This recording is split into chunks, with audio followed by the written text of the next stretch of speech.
Hello and welcome to Veterans of the Valley. I'm Tom Turbyville. Over the last 2.5 years of Veterans of the Valley, we have been honored to share the stories of 74 Brazos Valley veterans. The very first was Dr. Jim Cooper. We taped that show on March the 1st, 2005. It was new territory for me. It was new territory for KAMU TV. It is my pleasure to welcome back to Veterans of the Valley, Dr. James F. Cooper, World War II veteran and our 75th veteran guest here on Veterans of the Valley. Go back 30 months ago, and I can remember this set, Jim. We didn't have the nice flags. It was just a black set. I wasn't sure what I was doing. You weren't sure what you were doing. We were both kind of nervous. I'm still not. You were the guinea pig for this show, and thankfully you were, because 75 veterans later, we're still here. You kind of remember that day. You were nervous. I was nervous. New territory for me, and I thought you said 75 years ago we taped the first one. It wasn't quite that long. Not quite. It was about 2.5 years ago, but it was a lot of fun. And thank you for starting this off, because it's been a great service to the veterans of the Brazos Valley, I think. And 74 veterans, and here you are back again. I think it's been something that the veterans appreciate. Tom, it was a privilege to be here, and certainly I'm happy that it has gone as well as it has gone for you and for the veterans. Well, we thank KAMU TV and our underwriter, First National Bank, for keeping it going, and we really appreciate it, and thank you for starting it off. As a matter of fact, let's sort of take a look at what you and I looked like 2.5 years ago. Let's take a little clip of that very first show of Veterans of the Valley that we taped in March of 2005. Here we go. He was there. You are a practicing physician now. We're going to talk a little bit about that more later, but I want to talk about your service in World War II and Korea. You were a young teenager right after VJ Day, and you saw a lot of remnants of the war as a very young man. Tom, I was 17 when I enlisted, and then went to boot camp and was on my way to Japan when World War II ended with the dropping of the first A-bomb.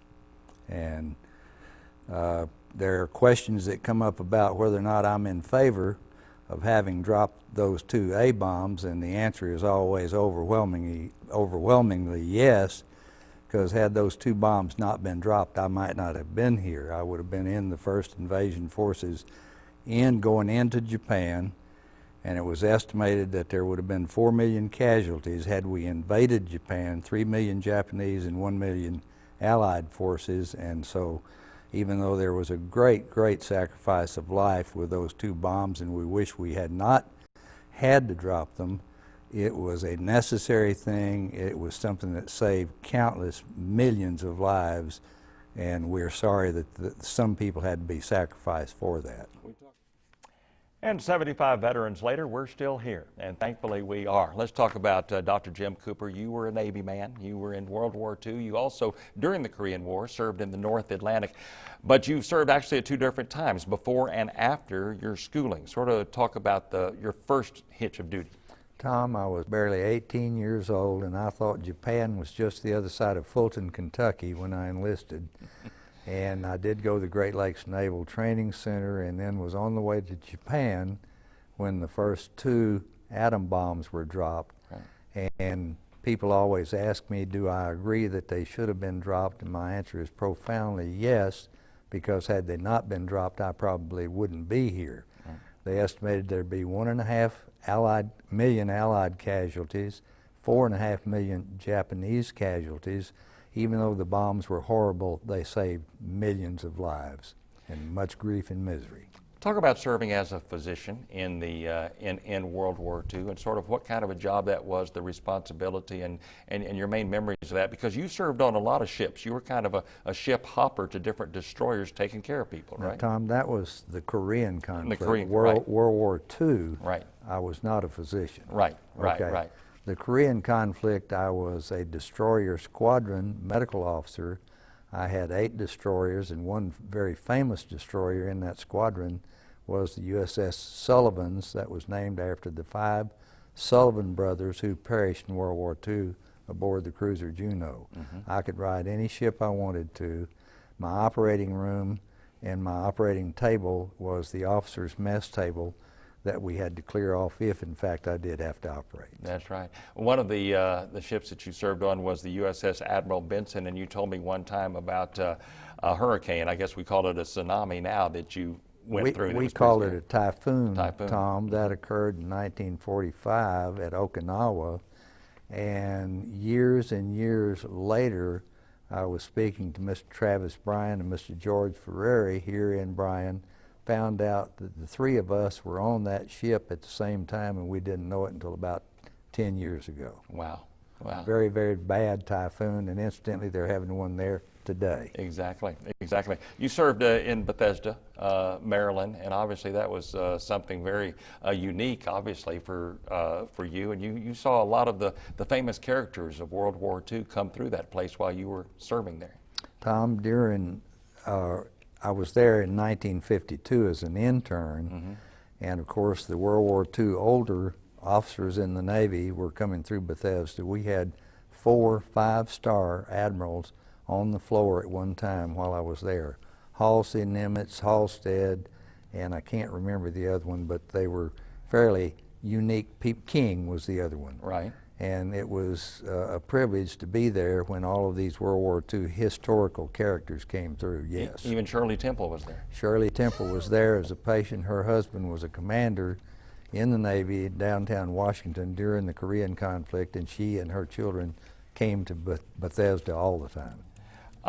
You recently gave a speech at the Veterans of Foreign Wars. It was, I believe it was Memorial Day observance with the VFW and the American Legion and the DAV, and you gave a speech. Can you talk a little bit about that speech and what? Tom, the main theme of the speech was to memorialize the people who had given their lives for the freedoms that we now enjoy in the United States. And I made one point about standing before the tomb of the unknown soldier and wondering who he was, wondering how he was as a little boy, wondering about his mother, who, when told that her little boy was not coming home, that he was a casualty of war, how she must have felt. And then I've wondered how many other mothers have stood before the 3 unknown tombs there now, wanting to reach inside, wondering if their little boy might have been inside, but of course it wouldn't be until the great resurrection day. Exactly. It was quite a moving speech, and I know that they appreciate that. And this takes me to what I want to ask you about your passion for your fellow veterans. The VFW, you've been very active in the VFW. You were past commander of the VFW. Obviously, this means a lot to you, being a veteran and honoring your fellow veterans and hoping that people continue to do that. Tom, I can't say enough and I cannot do enough to help the veterans of past wars, nor can I do enough and will continue to try to do things for the veterans of the war that is going on now. There is nothing that we could ever do to repay somebody for a lost arm, a lost eye, or their life. And to these people, I have nothing but the utmost respect. I have nothing but the desire to continue to honor these people who have sacrificed so much for our freedoms. You were born in Farmersville, Louisiana. You were the 6th of 7 children of Clara and Oliver Cooper, and one of your brothers is a gentleman that people in the Brazos Valley knew very well. O.C. Cooper was your brother, and one of the utmost also physicians here in this town. Talk about O.C. Cooper. You were very close to your brother. O.C. and I were very close. He was 5 years ahead of me in medical school, but was still remembered when I got there, and probably was the reason that I did go to medical school, in that I was inclined more in the engineering area than in the medical area. But I went to visit him a couple of times, and after visiting him, then I had a burning desire to go to medical school. So I really give him the credit for getting me into medical school. Indeed. We've got a lot of pictures to show, so I want to get started with it. These are pictures that you supplied to us from your youth. We're going to take you all the way from when you were a kid in a football uniform and take you all the way up to the present. So let's go ahead and go to some of these pictures right there. Look at that head of hair. My goodness gracious. A lot of curly hair. A lot of curly hair. Yeah. I won't take my cap off now. To show people what's left of it. About how old were you in that picture? 14. 14 years old. That was in Cairo, Illinois, where I went to high school. Which is where you grew up? Part of the time. Part of the that time. was the Cairo, Illinois football team. And all you got to do is look for the big head of hair, number 99. There was old 99, and oh, I was so bad then it was unreal. The opposing teams just left the field when I came out. I bet you played every position. Well, not quite. Tackle and guard. Okay, let's move on. Here's you and your brothers. Is OC on my right, Brian immediately to my right, and all three of us were in the armed forces. Brian was a Korean veteran and got a battlefield promotion in Korea, and I had just graduated from the Great Lakes Naval Training Center when that picture was made. Right, you're on the right, of course. Correct. In the Navy uniform, okay. And here I am in the Pacific on the way back from Japan. That probably was in 1946 at some time, and there was a little storm behind us, but we were on the way anyway in an LST that was like being in a bathtub in the Pacific. Another picture. There I am, and this is why the Japanese collapsed, because when they saw this picture and knew I was coming, they just folded. They didn't really need to drop the atom bombs. They saw those leggings and they said. They saw me, and it was dangerous to look at me. Okay. Oh, this is an interesting picture because you're a singer. You're seated on the far right. Talk about what was happening in this picture. Well, this was a group of Korean war veterans who were in the Naval Hospital at Bethesda, and I had been assigned the duty of taking them out to a country club on the edge of Washington. I think it was in Rockville, Maryland, for them to have a little rest and recreation. And the entertainer, I can't remember who he was, but he was playing the accordion, obviously, and we were all singing, but I had my lips all puckered up whistling because I didn't sing too well, I don't think. An enjoyable day. Richard Nixon came out as vice president and spoke to us that day. I'll be darned. And it was an enjoyable time. There's the APB-46, and it's built and looks just like a bathtub. And when it's underway, it rolls like a bathtub. And that was an LST that had been converted into a supply ship. Those big doors on the front open, and one day I opened them, couldn't get them back together again, and we were getting ready to get underway, and it was sort of a shaky time there for a while, but we did get them closed again. Wow. Usually tanks came out of the front. That's the USS Admiral Benson. There were 5,000 of us on there. And in that typhoon, the waves were actually higher than those stacks. We would go down in between the waves and look up at the crest of the waves in the typhoon at Okinawa. A lot of fond memories on that ship. Travis Bryan, George Ferrari, and I were on that ship together. Didn't know each other. I'll be darned. That was my conveyance to Japan. This is my intern class at Bethesda. That young lady in front there is Dr. Myrick. She was the very first naval intern, female intern in the history of the Navy, and she did just a fine job. Most of those guys in that picture were World War II veterans. Some of them were ranked as high as lieutenant commander, came back in the Navy when we went back in as interns as Lieutenant JG. So it was sort of an unusual thing to have been in World War II and then come back and serve again. And you're in the top row on the left there. Top left, I think. Right. One of those fellows became the first officer on the first atomic submarine that the United States had. His name was Ernest. That's Mr. A.J. Foyt right there. Right. One thing we haven't talked about is that you served as the physician, the head physician at Texas World Speedway for several years, right? Still am designated. Still designated. Head physician. Mr. Foyt had just backed into the wall doing 190 miles an hour out at Texas World Speedway, had crushed his helmet, and I had told him he couldn't drive in the next race. He was obtaining permission to drive, did drive in the next race, came in second and didn't remember it. So I was right.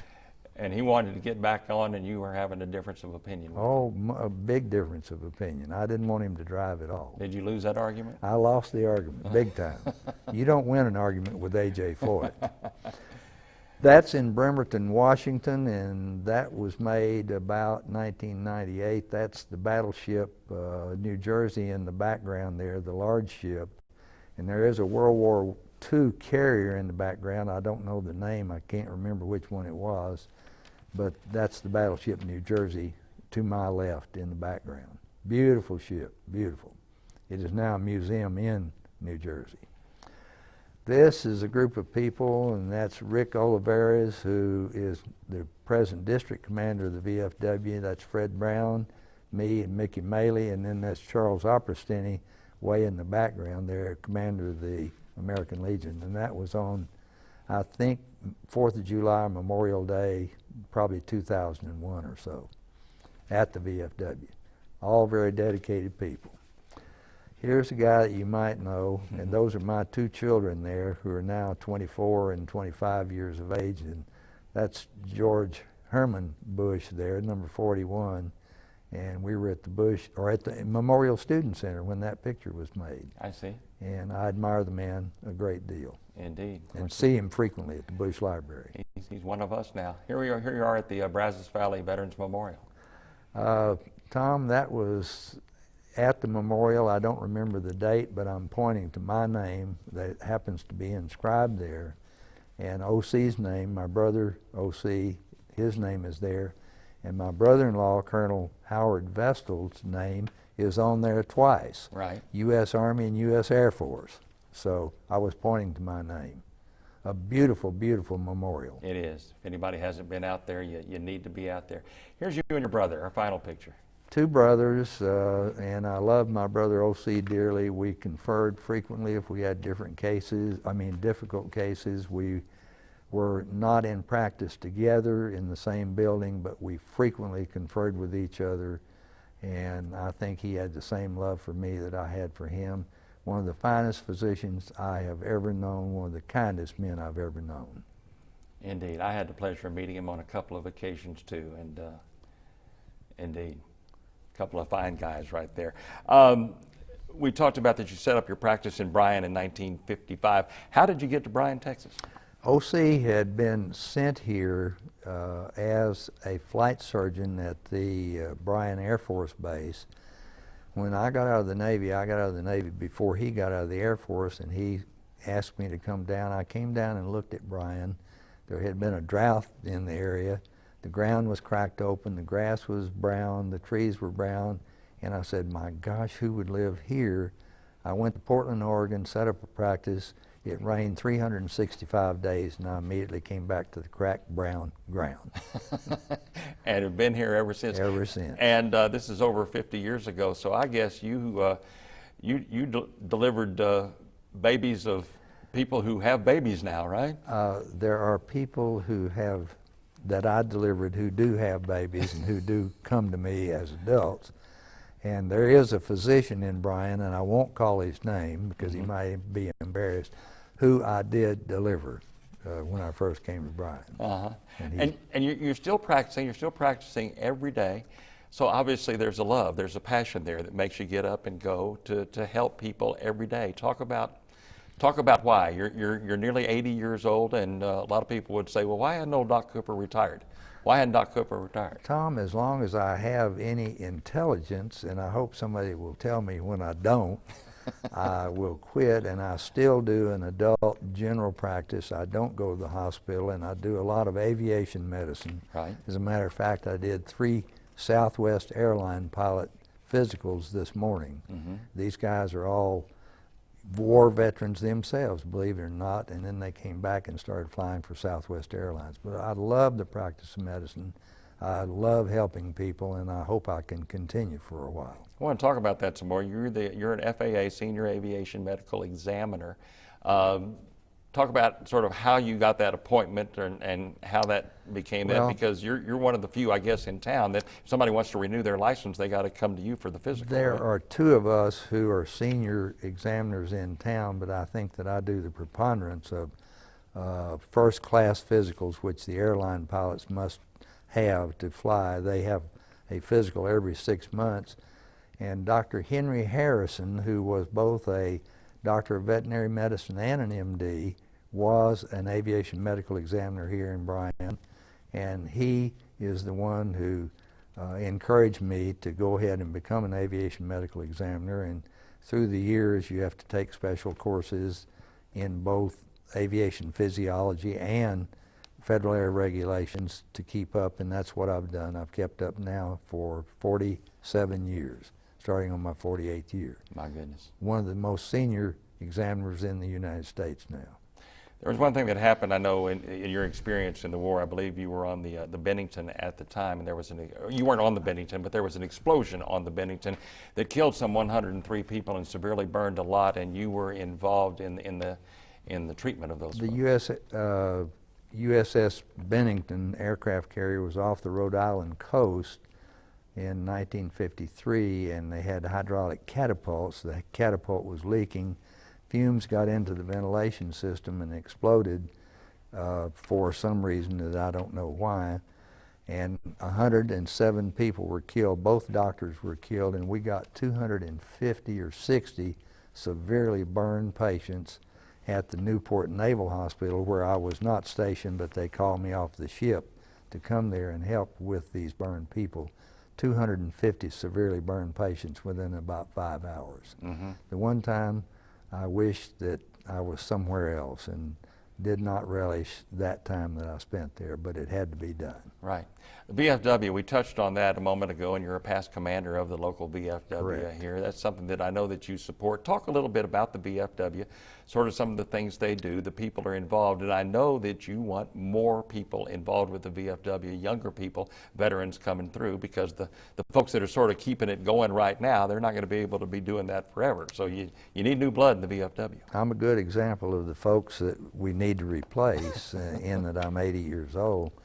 The VFW has a lot of civic programs, such as we sponsor kids who do essays in high school. They also have a program called the Voice of Democracy, where they write speeches that they give. And I was at the national meeting several years ago, and the young man who won the national championship got a $75,000 scholarship Right. for winning the national championship.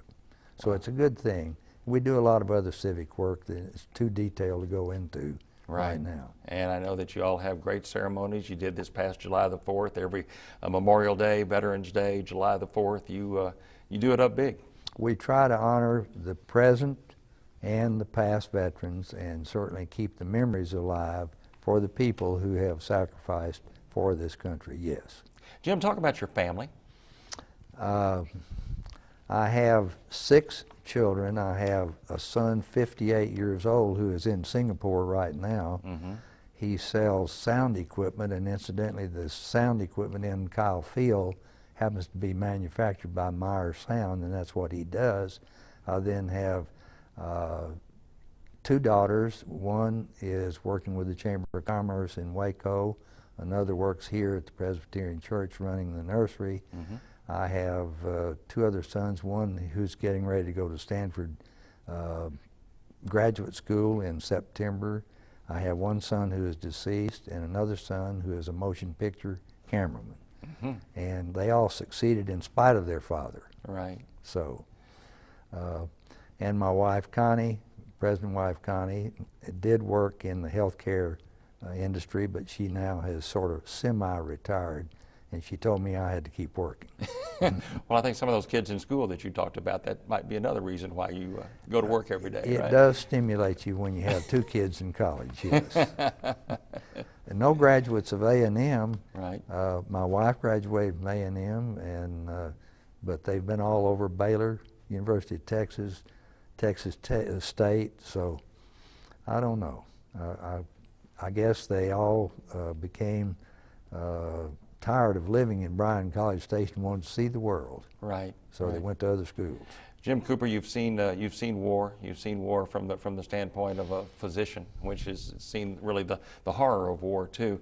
And I know you have thoughts about war, about conflict, and your hope that it can be avoided.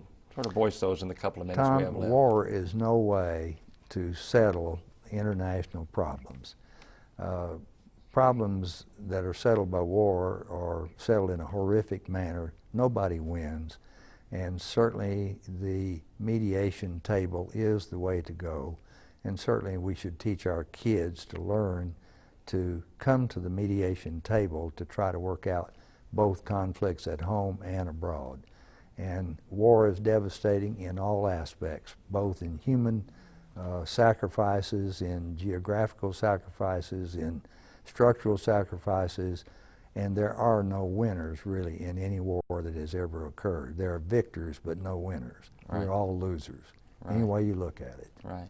I know I've had the pleasure to meet a lot of veterans through my friendship with you, which has been going on now for about 3 or 4 years. And I happen to be your physician too, Tom. You're also my doctor, so He's so healthy looking. that's right, and this man is one of the reasons for that. And Jim, thank you for your service, and thank you not only your service in the military, but your service to people in the Brazos Valley over the last 50 years. Just incredible that what you've done over the last 50 years, and that you're still doing it, keeping people healthy. And I know that you enjoy doing it, and you want to keep doing it as long as you can, right? Tom, I'd like to go another 50 years, at least. But I have enjoyed it, and I thank the people of Bryan and Brazos County for allowing me the privilege to practice medicine here. Indeed. Thank you very much for your service, and thank you for coming back and sort of commemorating our first show with our 75th veteran, and we hope to keep on going here. It's been an extreme pleasure, and I hope the show continues to be successful. You've done a great job. You've exposed the community to a lot of veterans who deserve having the exposure. Well, the star of the show is the veterans themselves like you. Thank you very much, Jim Cooper. I appreciate it. 30 months ago, I chose Dr. Jim Cooper as our very first guest on Veterans of the Valley because of his personal passion for those who have served and do serve. For more than a half century, he has been healing and mending folks right here in the Brazos Valley, and at age 80, well, there's no end in sight. We salute Dr. Jim Cooper for his service to our country and to our community. And a special thanks to the Youth Adventure Program, sponsored by the College of Education, and for their help on today's program. I'm Tom Turbeville. Join us next time on Veterans of the Valley.